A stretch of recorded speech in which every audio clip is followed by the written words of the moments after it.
Alright guys, what is up? Welcome back to another Dragon Traveler video, and as of this reset, we do have the new banner for the Azure Dragon here. Now I did talk about her a couple times in previous videos, but actually after doing some more digging and looking at her kit a bit more, I think I'm actually going to pull for her. Now this character looks absolutely crazy strong, which is going to be normal with the banner releases at the start of the game's launch for global, because they do want people to pull. But she basically has this overdrive, this ultimate, which will do AoE damage. It's like a wave. Also will do damage scaling with shield value, which we'll see is a big part of her kit, and also will knock back. So it has CC and an interrupt. Now the talent that she has is like the biggest reason why she's strong. You're gonna see when affected by a shield, increases bonus damage by 26%, and when not affected by a shield, she will increase her damage reduction by 26%. And whenever an allied unit dies, she gains a stack of Death Rattle. And Death Rattle will make it so that she is going to restore some of her max HP. So basically increase her max HP. Has a lot of synergy with the Rebirth Otherworldly comp.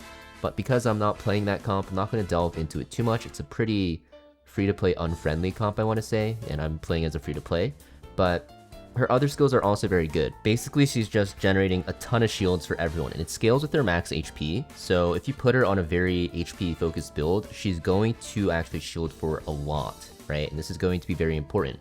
She also has this physical defense down, which will make her not only a shielder, but she'll also be a debuffer, so your team can actually do damage, even though she primarily is only going to be shielding, right? Now, she also has a max HP boost, which is going to be very, very strong. And you're also going to see that with her secret skill, she's going to give all units a shield every 18 seconds, right? And this will also scale with her max HP. And this will start at the start of battle. So what I mean by that is it activates at the start of battle. Your team will have a shield, which is very good because when you're waiting for those overdrive points, usually you're tanking a lot of damage. It's pretty good. And also whenever a shield is broken, this goes down by 1 second. This is going to be for anyone. So you can see that this shield is going to be up a lot during the battle, so it's going to be very, very important to actually utilize those shields because her shields are very strong. Now, she's a part of the Otherworldly comp, which she's really good in. She also can be used in the Wild healing comps. I've also seen her used in the Arcane comp.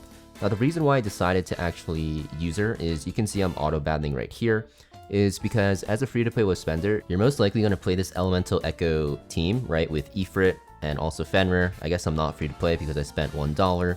Poseidon is probably the first character you go for, and you also have Siegfried and also Oberoni, which is going to be the two frontline characters which are free to play and very easy to get to red stars. So this comp is super free to play friendly. It's the reason why you start with it. But a very easy one to transition to after is going to be the Arcane team for your second team, right? Because you do need 2 teams to push, I think after chapter 24 in the story. And this team, even though it's not as easy to build as the red team, you can use like Ifrit, right? You can also bring over Fenrir, so you can split them up if you want 2 separate damage dealers.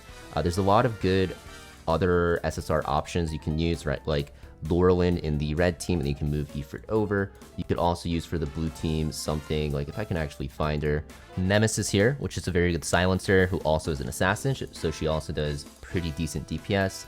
There's a lot of other blue characters that are really good. Even something like Medusa can be used in the blue team if you really want for some CC. So because of this, those 2 teams are going to be good to build if you're not spending a ton on the game. So that is why I'm going to pull for her, because you can use her in the Arcane team, and if you ever want to switch over to the Rebirth team, you pretty much need her. Also on top of this, there's an event going on with every banner, and when I looked at this kind of convinced me to summon on her banner, because if you guys didn't know, if you pull 8 copies, which is basically red 1-star, you get a skin. And this skin looks pretty good. I'm not gonna lie, it looks like one of the better skins in the game. If you guys know what I mean, then you know what I mean. And let's be honest, if you're playing this game, I'd say like 95% of people, know what I'm talking about. But I think the skins in this game look pretty cool. Cool is the right word to use, so I'm definitely gonna have to try to cop that skin here. Now, do I think she is a must pull? I think not really, honestly. She's not like a must-have. I think Vivian was like a lot more important to pull because she's used in like almost every single team. Azure Dragon you can also use because even outside of her faction, the shielding bonuses that she gets with her secret skill, this is so strong. Shields are just really broken in this game, and the fact that this cooldown is already ticking down when you apply this, right? And then when those shields break, you can reapply this right away, makes her a very, very strong support. On top of this, she's a warrior, and what I've noticed is if you're not like giga swiping, you're gonna lack on frontline characters, especially for me, for the blue team. We don't have Pompey yet as a banner, so I'm stuck with Herman, and my Herman is 5-star, right? I don't know why she's still 5-star, but I found that on the blue team, my frontline is definitely lacking, especially without Pompey. And even though, you know, she's not a Guardian, right? She's not like that shield class, which will tank a ton of damage. You have to realize she's still going to be a very good frontline, right? She has a ton of max HP built in, her base stats are good, she has the shielding, and with her passive, when she doesn't have a shield on herself, this increased damage reduction for herself will make her really tanky, which is very good. And also the death rattle, even though you're not going to be playing her, or I won't be playing her in that otherworldly team, she's gaining max HP whenever an allied unit dies. Now, of course, I'm not summoning anything, so it's not going to stack that high, but if I have like 2 or 3 units die, she's getting 6% max HP, which is not a lot, but kind of adds up. Also, if you're running healers anyways, shields and heals together are very strong, as you guys probably know if you played other RPGs, just because you can mitigate damage and heal right away whenever you take some, and the shields can go up again. So I'm definitely going to end up using her and actually summoning for her.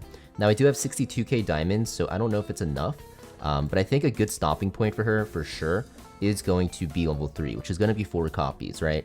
1 copy isn't going to be enough, right? You're going to 100% need level 2, which is 2 copies, right? So you can actually get a shield whenever you overdrive. This would be very important to make her tanky, but level 3 is really good because you get extra health. Just she will become way more tankier. The shields are a little bit better. Going for that red star, the 8 copies at level 4, the shield value provided by the first, you know, Azure Dragon formation, which is like the one you start battle with, sounds really strong, right? Because it gets stronger, it gets doubled, but it's not as important because it's only the first one, right? And you have a lot of other passive shields you can do.